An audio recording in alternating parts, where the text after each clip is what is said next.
Welcome back to Narrow Path Doctrine. My name is Jim. Time for another episode here of Verse in Detail, and I want to apologize for the lighting here this morning. I take my chances when I can here to record videos for the channel. I don't live alone. I live with some other folks, and they happen to be out, so it's my opportunity to actually do a little bit of recording.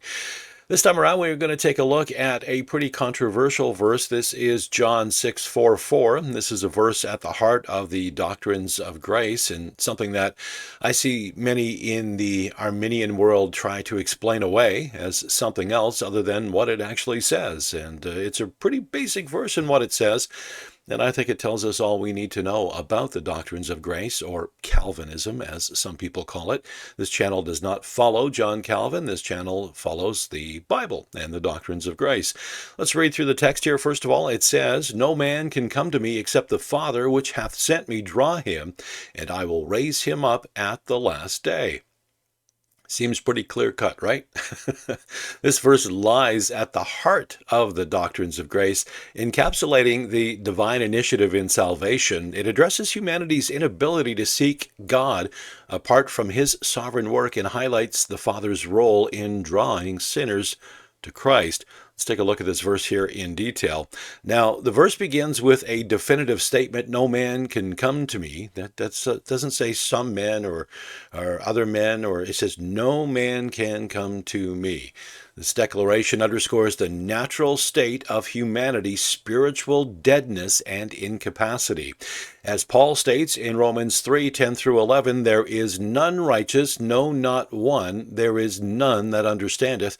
There is none that seeketh after God." I just want to pause here for a second, and I want to go back to that verse, especially the last part of that. And many people who say, "I made a decision for Christ, I said the sinner's prayer, I choose Christ." Again, the channel is focusing on this right now because I think it's so important to understand that God is totally sovereign in salvation. You didn't choose Christ, you didn't make a decision for Christ, and you certainly didn't get saved or born again whenever you repeated a prayer after someone in a church.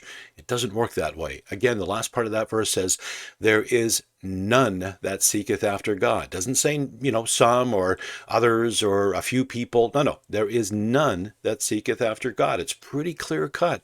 Humanity, due to original sin, is entirely unable to seek or even desire God. You wouldn't want God anyway unless he draws you to him. This doctrine is often called total depravity, and people misunderstand total depravity as well. It doesn't mean that people are as sinful as they could be, but that sin has corrupted every aspect of their being. Left to ourselves, we would never choose Christ because our wills are enslaved to sin. Romans 6:16. Either you're a slave to sin or you're a slave to Christ. There is no in between. Now, the phrase, "except the Father which hath sent me draw him," highlights the necessity of divine intervention. The word draw, which is helko in Greek, carries the idea of compelling. And again, a lot of people say, well, yeah, the Lord compels people. Please come, choose me. No. This is better translated as dragging. That's what that word really means, dragging. So it actually means that God drags you. He did to me. I know that's the way it worked out. This is not a mere invitation, but an effectual action by the Father to bring sinners to Christ. Now, when I say he dragged me, I didn't go unwilling. He made me willing. And I'm more than happy to be in Christ. Just as Lazarus could not raise himself from the grave, sinners cannot bring themselves to spiritual life. It is solely the Father's work. Ezekiel 36:26-27 illustrates this. "A new heart also will I give you, and a new spirit will I put within you, and I will take away the stony heart out of your flesh, and I will give you an heart of flesh.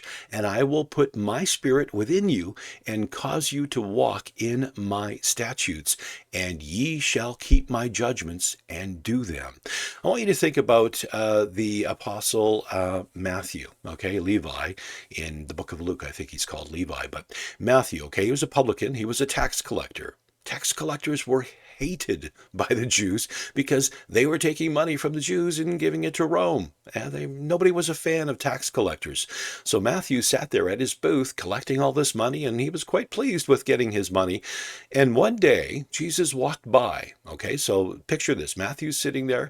He's at his booth. He's got all his money in front of him. He's collecting money from the Jews who are not fans of him at all.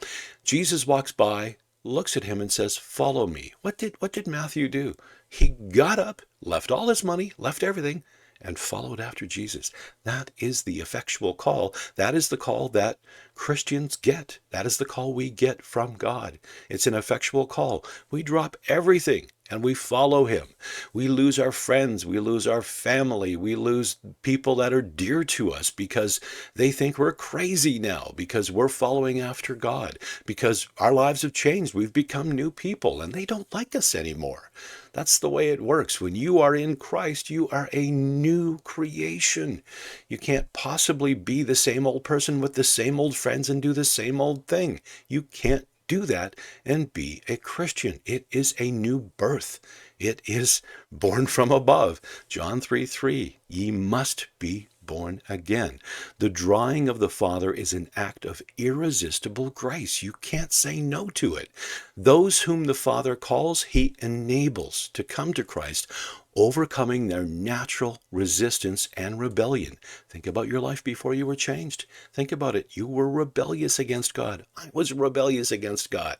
I didn't even think about God. I just lived my life. Now, I couldn't imagine not living for Christ. This verse concludes with, "And I will raise him up at the last day." This is a promise of eternal security for those who are drawn to Christ. You can't lose your salvation. Stop listening to people who say you can. If you could lose your salvation, then you're the one doing it. You're the one keeping it. You can't. You are in Christ. Once united with him, believers are kept by his power, not your power. John 10:28 through 29. This resurrection points to the future glorification of the saints, where they will dwell in the presence of God forever. And what a glorious day that will be. This assurance rests entirely on Christ's finished work. It has nothing to do with us, and we can't keep it. Salvation is not dependent on human effort, but on the unchanging purposes of God. As Philippians 1:6 declares, being confident of this very thing, that he which hath begun a good work in you will perform it until the day of Jesus Christ. So, some practical applications for this verse. We're not supposed to hate this verse. A lot of people do. They don't like this verse, this John 6:4, but there are some excellent practical applications when we look at this verse and we totally understand what it means. Humble gratitude, understanding that salvation is wholly a work of God, leads us to humility. We contribute nothing to our salvation but the sin. Gratitude should fill our hearts as we recognize the mercy of God in drawing us to himself. Confidence in evangelism. This verse reminds us that the results of our evangelism do not depend on us. Don't tell me that Calvinists do not evangelize or do not feel a need to evangelize. It makes us more so want to evangelize because we know that those who hear the word, those who are called by God, will be saved. So that's why we evangelize. Our role is to proclaim the gospel faithfully, trusting God to draw his elect in his time. This truth liberates us from despair over rejection, knowing the Father's purpose will not fail. And, as I spoke of before, assurance of salvation.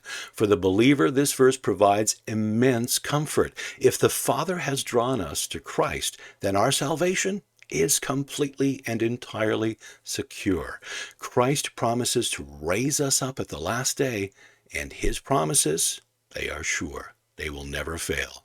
So in conclusion, John 6:4 reveals the depths of God's grace in salvation. It reminds us that we are utterly dependent on him, both for coming to Christ and being preserved in him. Let us therefore worship the Father for his sovereign grace, rejoice in the security of our salvation, and be diligent in proclaiming the gospel, knowing he will accomplish his purposes. All right, that is going to wrap up this episode of Verse in Detail. Thank you so much for joining me here today. Be sure to like the video and share it with others. And if you haven't subscribed as of yet, please do so and click the notification bell to get updates when new episodes come out.